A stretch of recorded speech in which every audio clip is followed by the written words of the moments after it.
سواقع شوی دا مدینه منوره کې تقریبا ټول خلک خبر دی داغې نه. دا قابل افسوس خبره ده که واقعي مسجد کې شوي ډېر لوی بھیانک انجام به یې د دې ډېر خطرناک انجام به یې د دې خو سړی څه ویلی نه شي ځکه د پراپیګنډې زمانه ده نو پته لګېږي نه چې اصل صورت حال څه دی. الله دې کړي چې هغه نه وي کوم چې مونږ اورو خو که وي هغه بالفرض نو ډېر د افسوس ځای دی ځکه ملک رسوا شو مسلمانان رسوا شو پاکستان رسوا شو په دې باندې هغه سیاسي اختلاف اتفاق په خپل ځای پتن روله پیسه کار نشته زموږ لیکن عجیب و غریب خبره ده چې دلته کې خلق د جماعتونو بې عزتۍ کوي دلته هم جماعتونو کې خلق ګډېږي دلته هم جماعتونو کې خلق د الله او د هغه د رسول د قواعد او ضوابطو خلاف کارونه کوي او هلته کې هم دا چلونه کوي. څومره جماعت خبر دی نو تقریبا 150 کسان هغوی نیولي دي او شاید د هغې سزا تاسو معلوم وي چې د سعودیانو څه طریقه ده هغوی هر څه کوي لیکن هغوی یو څو خبرې بالکل نه برداشت کوي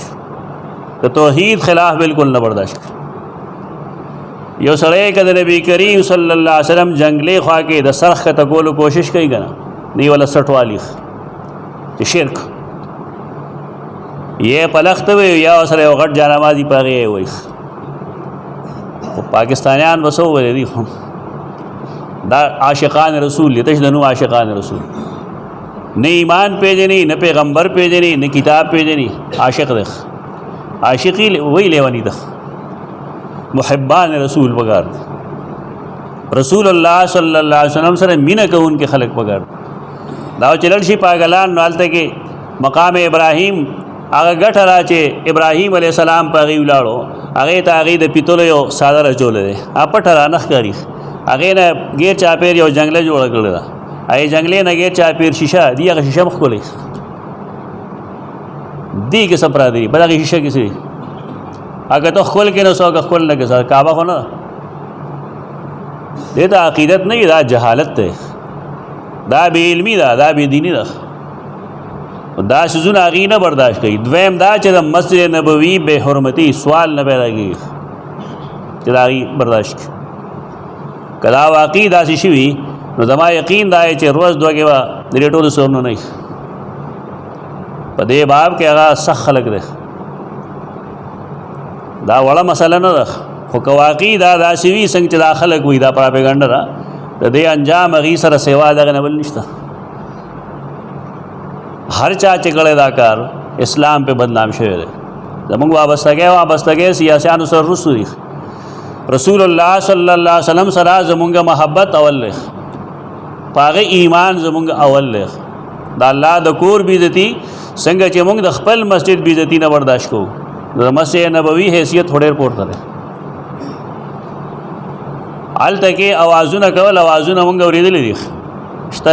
میډیا باندې بلا شی شته چور چور او فلان فلان فلان دا خبرې شوي دي زنده‌باد مرده‌باد چغې مې ویلې شوي دي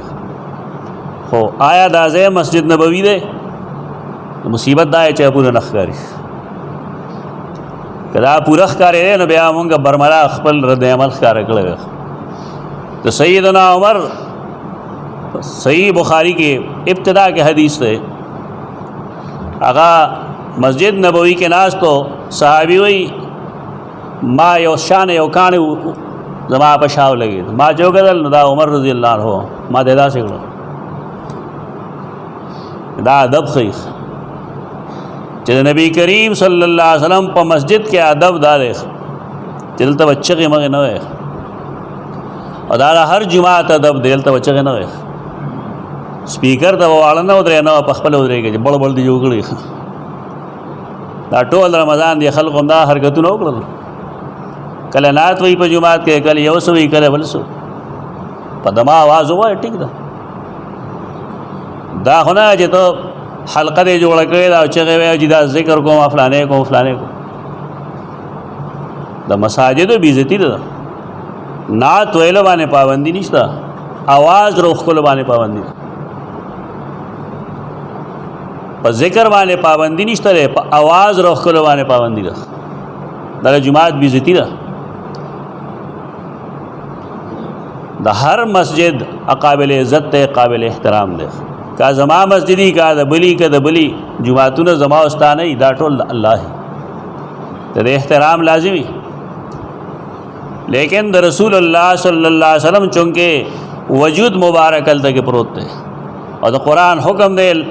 چې لا ترفعوا اصواتکم فوق صوت النبی خپل आवाज با د نبی کریم صلی الله علیه وسلم د आवाज د پاسه کوي نه دیوه دا صحابه کرامو چې دای قدرتی आवाज غټو چې څنګه آیت را کور کې ناستل ولی په قران پوهدل قران دا ویلی چې خپل आवाज د نبی د आवाज د پاسه کو داغه عمل برباد شو ټول نه کې اوس و دې ایرشوي ان تحبط اعمالکم وانتم لا تشعرون صحابي وی ما غد وکسان را واستل سیدنا عمر مخ کې مې ودرول نو تاسو ته وګو دا کوم ځای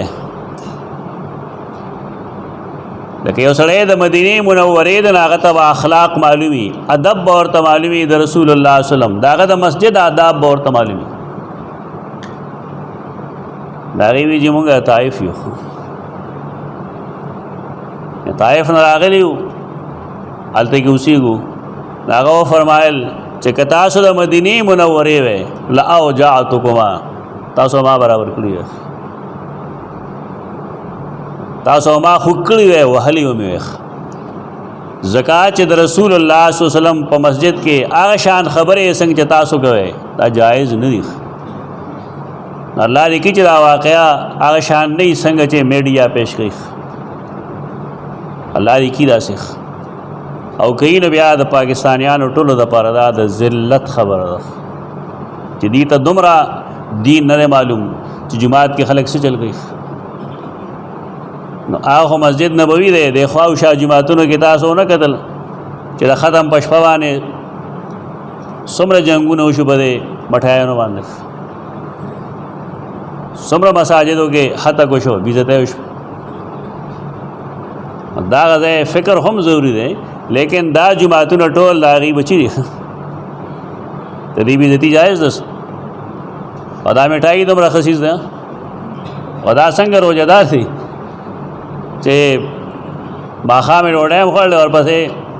1 کیلو میټای مخري صاحبان موږ حیران یو بده وانه اخر د روزه مقصد دا خو نفس لا چې کوم دینو تربیت ورګولو چې تا نه خوري